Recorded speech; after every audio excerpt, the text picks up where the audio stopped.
Hello students, hi, welcome back to my channel learning with Divya. आज भी बाल विकास का ये लास्ट सेशन है। यहाँ पर जो है बाल विकास के जितने भी क्वेश्चंस मेरे पास थे वो लास्ट हो रहे हैं। मैं आपको सारे क्वेश्चंस करा चुकी हूँ ऑलमोस्ट, जो डेटा मेरे पास था। ठीक है, तो अभी तक 2 सीरीज़ जो है बाल विकास की अपलोड हो चुकी हैं। ये आज तीसरी सीरीज़ है, प्रैक्टिस सेट नंबर 20। तो वीडियो को लास्ट तक देखिएगा। जितने भी टीजीटी पीजीटी के स्टूडेंट्स हैं और होम साइंस के जो भी स्टूडेंट्स तैयारी कर रहे हैं किसी भी एग्जाम्स की, वहाँ पर ये सारे क्वेश्चंस आई होप आपको बिल्कुल हेल्प करेंगे। ठीक है, तो 100 क्वेश्चंस हम कर चुके थे, 101 से स्टार्ट कर लेती हूँ। Let's start the topic. Channel को आप लोग सब्सक्राइब करना मत भूलिएगा। टॉपिक को स्टार्ट करने से पहले लाइक करना मत भूलिएगा, शेयर करना मत भूलिएगा। Thank you so much students. तो चलिए 101 क्वेश्चन देख लेते हैं। एरिक एरिक्सन ने सामाजिक विकास के कितने स्तर बताए हैं? तो इसमें आपका ऑप्शन हो जाएगा सी, बिल्कुल ठीक, 8 स्तर बताए हैं। ठीक है, नेक्स्ट है आपका स्टूडेंट्स, व्यक्ति के रोग व मृत्यु से लड़ने की क्षमता को हम क्या बोलेंगे? प्रतिकारक, इनकुलेशन, उपचार, रोग क्षमता बोलेंगे। ठीक है, जो कि आपके अंदर प्रेजेंट होती है, जिसको आप इम्यून सिस्टम बोलते हैं, जो कि बाहर की फॉरेन पार्टिकल्स से फाइट करती है। नेक्स्ट है, कहाँ आकर बालक को न केवल वहाँ के वातावरण से समायोजन करना सीखना पड़ता है, बल्कि उसे अपने सहपाठियों और गुरुजनों के साथ भी समायोजन करना सीखना पड़ता है। कहाँ आकर? नर्सरी में, ननिहाल में, बनवास में, या कहीं भी नहीं? तो बिल्कुल देखते ही आप लगा देंगे नर्सरी स्कूल में। नेक्स्ट है, शिक्षा का महत्वपूर्ण, श्रेष्ठ और सक्रिय साधन क्या है? बनवास, ननिहाल, स्कूल, कोई भी नहीं, स्कूल है। ठीक है, नेक्स्ट क्वेश्चन है क्वेश्चन नंबर 105।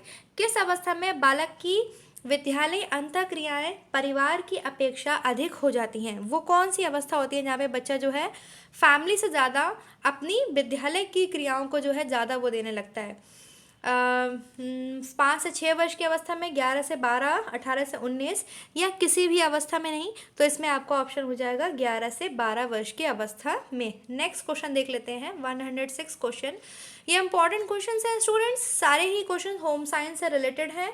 तो जो भी बच्चे तैयारी कर रहे हैं वो ये वीडियो पूरी ज़रूर देखिएगा। और यहाँ पर बाल विकास से इतने क्वेश्चंस थे मेरे पास, तो मैंने बहुत ज़रूरी समझा आपको कराना।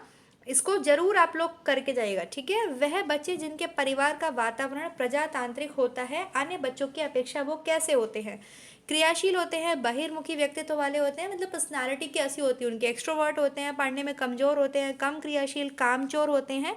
वो कैसे होते हैं? वो अधिक क्रियाशील होते हैं, बहिर्मुखी व्यक्तित्व वाले होते हैं। नेक्स्ट है, जिन बच्चों में आश्रिता अधिक होती है, मतलब जो दूसरों के ऊपर डिपेंड ज़्यादा होते हैं तथा अपने माता पिता के साथ स्नेहपूर्ण संबंधों में अधिक बंधे होते हैं, जिनमें होते हैं क्या?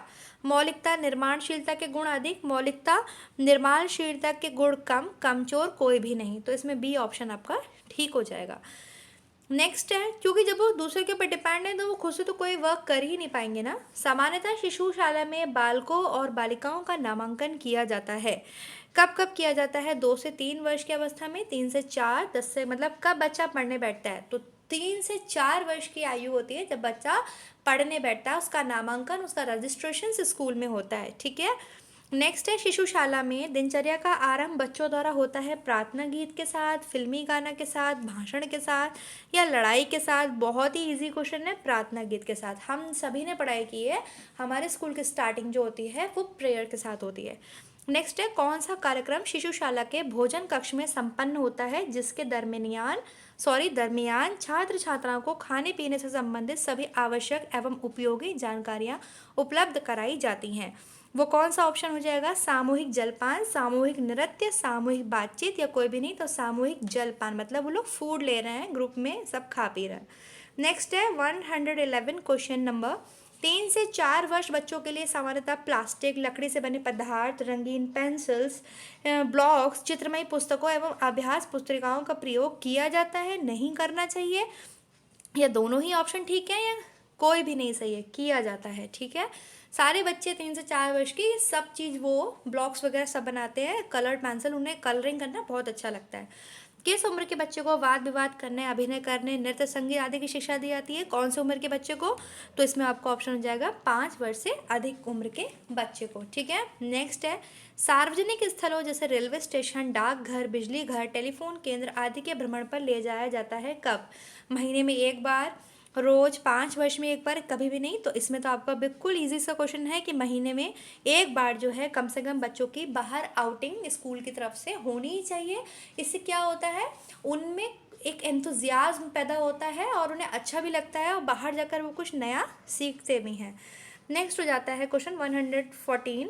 अपने देश का सुयोग्य नागरिक बनने, अपने सामाजिक पारिवारिक दायित्वों को सफलतापूर्वक निभाने के आवश्यक गुण क्षमताएं विकसित करने में महत्वपूर्ण भूमिका कौन निभाता है? तो कौन निभाता है इनमें से? घर, स्कूल, वन या कोई भी नहीं, स्कूल निभाता है। ठीक है। नेक्स्ट है बाल्य अध्ययन की निरीक्षण विधि उचित रूप से वैज्ञानिक तथ्यों का पता लगाने के लिए श्रेष्ठ विधि है। निरीक्षण मतलब ऑब्जर्वेशन मेथड, जिसका उपयोग छोटे बच्चों के सामान्य व्यवहार, विकास की विभिन्न समस्याओं के अध्ययन के लिए किया जाता है। यह कथन किसने कहा है? यह उक्ति किसकी है? गुडे हॉट की, यंग की, मॉसेर की, या इनमें से किसी भी नहीं की? तो ये आपके मॉसेर की है। ठीक है, ये जो कथन है ये मॉसेर ने कहा है। नेक्स्ट है प्रयोगात्मक विधि का कौन सा चरण गलत है? अगर आपने बाल विकास आप पढ़ रहे हैं तो चाइल्ड डेवलपमेंट की आप चाइल्ड साइकोलॉजी के स्टडी मेथड भी पढ़ेंगे कि किन किन मेथड्स के थ्रू उनकी स्टडी की जाती है। उसमें एक प्रयोगात्मक विधि भी होती है, एक्सपेरिमेंटल मेथड भी होता है। जहाँ पे मैंने आपको ऑब्जर्वेशन मेथड बताया, वैसे ही एक्सपेरिमेंटल मेथड भी होता है, आपने सबने पढ़ा भी होगा।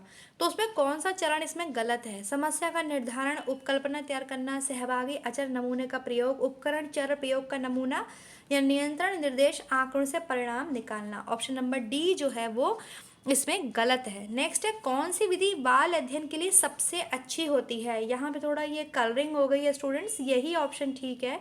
जो निरीक्षण विधि होती है वो बाल अध्ययन के लिए सबसे अच्छी, सर्वोत्तम और प्रामाणिक विधि होती है ऑब्जर्वेशन मेथड। ठीक है। नेक्स्ट है व्यक्तिगत अध्ययन विधि गुणात्मक अध्ययन का एक विशेष स्वरूप है जिसके अंतर्गत किसी व्यक्ति, परिस्थिति, संख्या का अत्यधिक सावधानी पूर्वक और पूर्ण रूपेण अवलोकन किया जाता है। यह कथन भी किसका है? यह कथन आपके बीजांग का है। ठीक है, किसका है? बीजांग का। नेक्स्ट है व्यक्तिगत अध्ययन मतलब इंडिविजुअल जो स्टडी है उसके द्वारा शोधकर्ता एक सामाजिक तत्व के अंतर्गत विविध कारकों को समझाने का प्रयत्न करता है जिससे वे एक संगठित समग्र बनते हैं। यह कथन किसका है? तो ये कथन आपके है यंग का। ठीक है। नेक्स्ट है अनुसंधान के लिए एक मानव प्राणी हो सकता है यह उसके जीवन की एक घटना अथवा एक समस्त राष्ट्र, साम्राज्य और ऐतिहासिक युग हो सकता है। ये कथन किसका है? तो ये आपके कथन है गिडिंग्स का। ठीक है, option number B is right. Next question देख लेते हैं 121। क्वेश्चन नंबर किस बाल अध्ययन की विधि में अध्ययनकर्ता बच्चों में या उनके माता पिता, अध्यापक या अभिभावक से मिलकर विविध प्रश्नों से उत्तर प्राप्त करता है? बाल अध्ययन की वो कौन सी विधि है? तो इसका मतलब आपको बाल अध्ययन की जो विधियां हैं वो बहुत ध्यान से और बहुत डिटेल में स्टडी करनी है। ठीक है, वो है साक्षात्कार विधि। आप सभी को बहुत अच्छे से जितनी भी चाइल्ड साइकोलॉजी की स्टडी की मेथड हैं, जो भी बाल अध्ययन की विधियां हैं, बहुत अच्छे से पढ़ना है। निरीक्षण विधि की विशेषताएं क्या होती हैं? पारस्परिक संबंधों का अध्ययन करना सरल होता है, प्राप्त परिणाम अधिक विश्वसनीय होते हैं, उपकल्पनाएं बनाने के दृष्टिकोण से यह अधिक उपयोगी है, या उपयुक्त सभी ठीक है। तो इसमें आपका ऑप्शन नंबर हो जाएगा बी, प्राप्त परिणाम अधिक विश्वसनीय होते हैं जब हम ऑब्जर्वेशन मेथड की विशेषताएं हैं। ठीक है। नेक्स्ट क्वेश्चन आता है स्टूडेंट 123 नंबर क्वेश्चन, निरीक्षण विधि का कौन सा प्रकार गलत है? अनियंत्रित विधि, सहभागी विधि, अप्रत्यक्ष विधि या नियंत्रित विधि? तो इसमें आपके अनियंत्रित विधि जो है वो गलत है। साक्षात्कार विधि का कौन सा गलत चरण है? साक्षात्कार विधि मतलब इंटरव्यू मेथड, तैयारी एवं संचालन, समापन, विश्लेषण, रिकॉर्डिंग या फिर नियंत्रण? तो इसमें आपके डी ऑप्शन गलत है, गलत चरण है। साक्षात्कार विधि की कौन सी विशेषता गलत है? पूर्व स्थिति वर्तमान जानकारी, अमूर्त घटनाओं का अध्ययन, मनोवैज्ञानिक अध्ययन, सूचनादाता की संवेगात्मक भावनाओं की जानकारी। तो इसमें आपके क्वेश्चन आ जाएगा मनोवैज्ञानिक अध्ययन, ये विशेषता गलत है। नेक्स्ट है 126, किस विधि में क्लिनिकल साक्षात्कारी द्वारा मनोरोग चिकित्सक उपचार के क्रम में मनोरोग पीड़ित व्यक्ति के व्यक्तित्व, मनोरोग मतलब जो व्यक्ति जो है उसे मेंटल प्रॉब्लम है, कोई मनोरोगी है, उसके व्यक्तित्व, कृतित्व और जीवन शैली के विषय में जानकारी लेते हैं? वो कौन सी विधि होती है जहाँ पर डॉक्टर्स जो होते हैं, क्लिनिकल बात आ रही है ना, क्लिनिकल साक्षात्कारी, डॉक्टर्स जब इंटरव्यू लेते हैं इन लोगों का तो वो कैसे लेते हैं? साक्षात्कार विधि से, निरीक्षण विधि से, व्यक्तिगत अध्ययन विधि से या प्रयोगात्मक विधि से? तो इसमें आपका ऑप्शन आ जाएगा साक्षात्कार विधि से। वो सामने बैठाकर पेशेंट्स का इंटरव्यू करते हैं, जितने भी आपके साइकोलॉजिस्ट होते हैं, जो डॉक्टर्स होते हैं, वो सभी। नेक्स्ट है 127 नंबर, साक्षात्कार अध्ययन विधि का कौन सा प्रकार गलत है? या आपके संरचित साक्षात्कार विधि, असंरचित साक्षात्कार विधि, प्रत्यक्ष, या इनमें से कोई भी नहीं। तो प्रत्यक्ष साक्षात्कार विधि गलत है प्रकार, ठीक है। नेक्स्ट आज का लास्ट क्वेश्चन है ये 128 नंबर, साक्षात्कार विधि में बरती जाने वाली सावधानियां कौन सही हैं? साक्षात्कार का आयोजन मैत्रीपूर्ण, सौहार्दपूर्ण वातावरण में पूर्व निर्धारित सार्वजनिक स्थान पर होना चाहिए।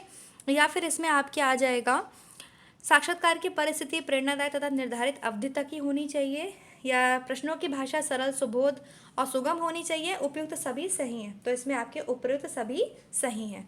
तो आई होप स्टूडेंट्स ये 128 क्वेश्चंस जो हैं ये सभी चाइल्ड साइकोलॉजी से रिलेटेड थे। तो इतने क्वेश्चंस जो है मैंने आपको चाइल्ड डेवलपमेंट से करा दिए हैं।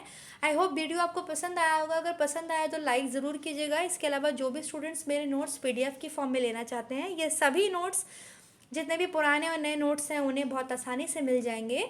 उन्हें मेरी जो मैंने प्रोसेस बताई है वो प्रोसेस को कंप्लीट करके वो मेरे साथ मेरे व्हाट्सएप ग्रुप पर ऐड हो सकते हैं। तो चैनल को लाइक करना मत भूलना, do subscribe my channel, share करना मत भूलना। Thank you so much. Next video में मिलेंगे नई और जानकारी के साथ।